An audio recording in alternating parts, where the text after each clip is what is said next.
Sebenarnya saya pernah tulis beberapa kali dan memang tema ini diantara yang paling penting karena harus ada keberanian untuk membelanya, yaitu tema bagaimana kita membiayai politik itu. Tapi sebelum kita masuk ke tema pembiayaan politik ini, saya sebenarnya ingin ngobrol santai tentang kita harus punya pandangan atau pembacaan sejarah yang baik tentang kenapa tiba-tiba muncul partai politik yang kemudian di banyak masyarakat itu agak kebingungan untuk mendefinisikannya, bahkan memberikan makna yang sangat atau yang memberikan makna yang yang pas gitu kepada partai politik, sehingga nanti juga berani bersikap untuk membiayainya dan dengan cara apa itu dibiayai. Kadang-kadang kalau kita sampai di ujung tanpa menelusuri kronologi sejarah kenapa kita memerlukan partai politik, itu kadang-kadang yang membuat kita terjebak di ujung.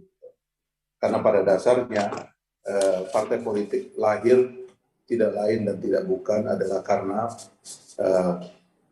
bangsa kita dan bangsa-bangsa lain di seluruh dunia sampai pada satu tahapan untuk mengambil sistem demokrasi sebagai sistem penyelenggaraan negara dan kekuasaan, ya, atau sistem nilai di dalam bangsa itu.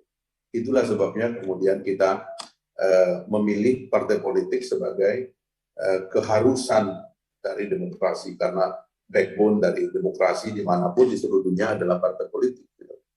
Tapi kita sebagai bangsa itu, atau bahkan sebagai umat manusia, sampai kepada titik itu tentu dalam satu proses pencarian yang cukup panjang. Gitu. Umat manusia mengenal negara bangsa mungkin baru dalam 200 tahun terakhir. Ya. Sementara usia umat manusia ini sudah puluhan ribu tahun, ya, yang dapat dicatat oleh sejarah itu sekitar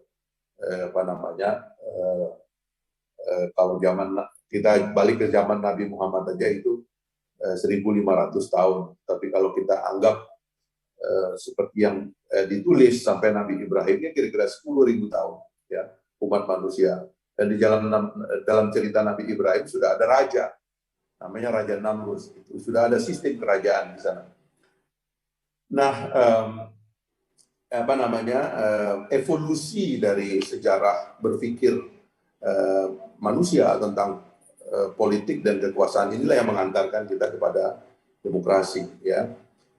Dulu sebelum ada negara itu umat manusia hidup dalam tribalisme, kelompok-kelompok, ya, kelompok-kelompok yang polanya itu adalah mendekati sumber daya, ya, atau yang kalau disebut oleh Ibnu Khaldun itu insting mencari makan. Karena pada dasarnya manusia itu punya insting mencari makan. Bayi lahir itu di kamar rumpi ini kita bisa bicara, bayi lahir itu punya insting mencari makan, makanya dia ingin menyusu seketika setelah dia dilahirkan. Nah, insting mencari makan inilah yang menciptakan koloni-koloni, ya, yang pertama itu keluarga, lalu ada tribes, ya. Lalu kemudian mulai kompleks, terjadilah perdagangan, terjadilah pertukaran. Ya. Kalau kita baca sejarah pasar itu, dari pasar barter sampai kemudian pasar modern seperti sekarang. Nah, pertukaran itu sendiri memerlukan pengamanan. Ya. Maka lahirlah kemudian pihak keamanan. Ya, pihak keamanan yang pertama itu namanya polisi. Ya. Makanya kata polisi itu juga bermakna kota. Ya, negara pertama yang muncul adalah negara kota, dan polisi adalah negara paling inti di dalamnya. Makanya kalau ada orang bicara negara kepolisian, ya memang itulah awalnya, pada dasarnya awalnya negara. Nah, lalu kemudian konsepsi negaranya sendiri berubah-ubah. Ya. Ketika kecil itu mudah menjadi negara kota, tetapi ketika besar itu menjadi negara bangsa. Ya. Sebelum lahirnya negara bangsa, bisa juga sampai sekarang negara-negara itu dipimpin ada yang dalam sistem kerajaan, ya. Kerajaan itu sangat dikaitkan dengan cara kekuasaan itu diturunkan. Gitu. Kalau kekuasaan itu diturunkan melalui darah, itu namanya kerajaan. Ya. Kalau dulu ada namanya kekuasaan yang diturunkan melalui wahyu, itu namanya kenabian. Jadi apa namanya, nabi-nabi itu bukan karena dia berdarah ningrat dia dari nabi, tapi karena dia menerima wahyu. Wahyu itu seperti apa? Kalau dalam sejarah sejarah kekuasaan Indonesia modern itu seperti super semar dia. Dia mendapatkan wahyu dari Tuhan dan dia mengatakan saya adalah utusan Tuhan. Makanya jadilah dia nabi, dan ada di antara nabi itu yang memimpin pemerintahan. Ya. Seperti Rasulullah Muhammad kita nyebutnya baginda nabi karena dia juga memimpin kekuasaan.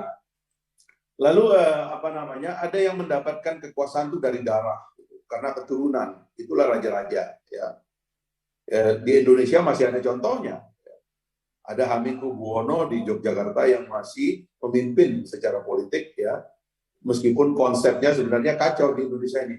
Karena di Indonesia ini pernah ada ratusan sampai ribuan kerajaan, tapi yang diakui dan dimasukkan ke dalam sistem politik itu mungkin sedikit sekali, ya, tinggal Jogja mungkin. Yang lain itu apa namanya bisa bilang berhenti begitu, sehingga kemudian tumbuh secara informal sebagai asosiasi-asosiasi. Nah, kemudian setelah kerajaan ya mulailah muncul mix, ya, apa namanya, ada yang kerajaan digabungkan dengan demokrasi. Kekuasaan yang didapatkan dalam demokrasi itu adalah kekuasaan yang berasal dari rakyat. Ini perbedaannya. Kalau dari raja itu dia mendapatkannya dari darah. Kalau otoritarianisme, bahkan misalnya apa namanya diktatorship, biasanya dia dapatkan dari senjata. Jadi wibawa kekuasaan itu bersumber dari senjata. Wibawa dari kerajaan itu bersumber dari darah. Nah, wibawa dari apa namanya negara demokrasi seperti kita itu sebenarnya berasal dari suara rakyat. Gitu. Karena itu pertanyaan yang paling besar dalam demokrasi itu, bagaimana kita mengorganisir suara rakyat sehingga dia bisa menjadi sumber dari transisi kekuasaan yang damai. Sebab pada sistem-sistem lain, ya selain suara rakyat ini, biasanya transisinya tidak damai. Dalam sistem yang ditegakkan oleh kudeta, biasanya kudeta melahirkan kudeta.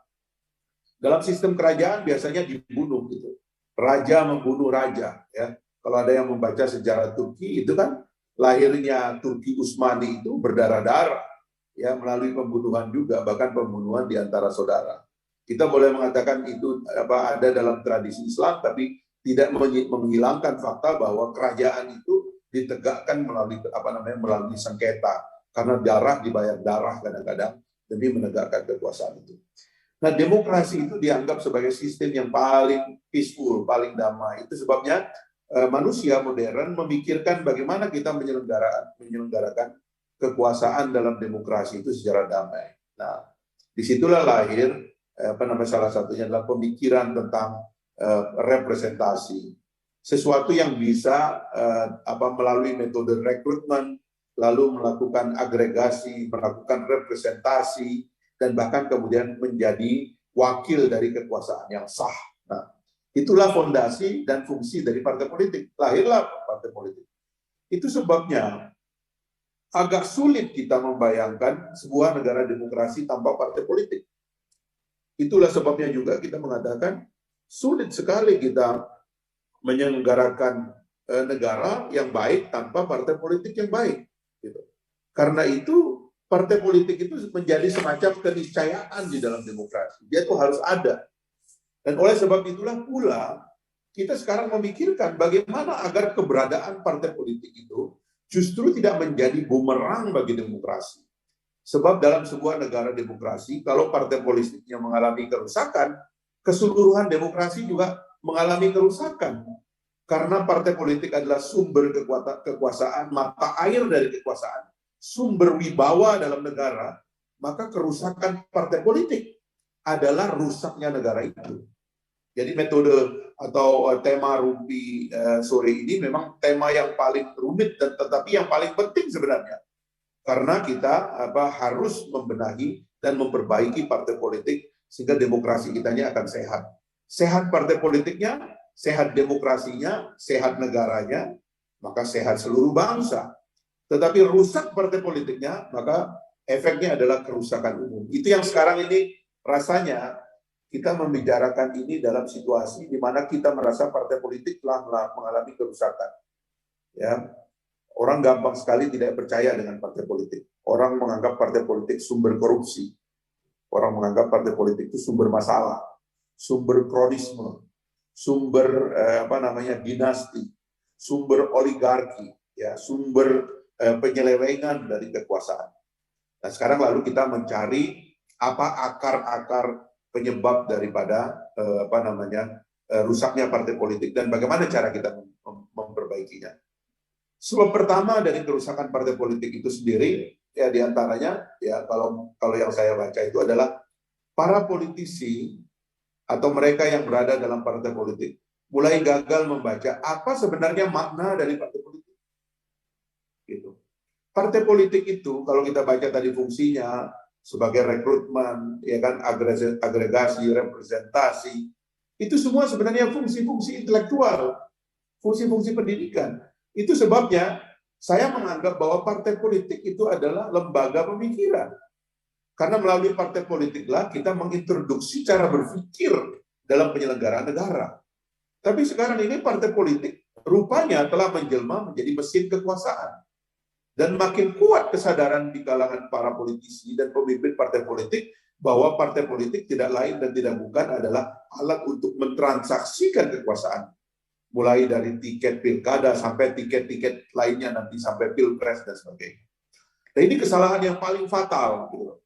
Maka saya berbangga hati, bergembira karena kita berada di dalam sebuah partai politik yang punya kegandrungan berpikir yang luar biasa. Kita punya ketua umum yang punya kegandrungan menulis, berbicara, berceramah, seorang intelektual, seorang kiai, saya bilang seorang ulama yang punya fondasi berpikir yang kuat. Karena sejatinya partai politik itu. Partai politik adalah lembaga pemikiran, dia bukan lembaga kekuasaan. Nah, itu sebabnya kalau kita lihat harusnya semua partai politik itu dipimpin oleh para pemikir, ya, orang yang gandrung kepada pengetahuan. Ini kesalahan pertama yang saya kira problematik. Yang kedua adalah saya kira partai politik mulai tidak tahu cara mengatur dirinya atau memimpin dirinya.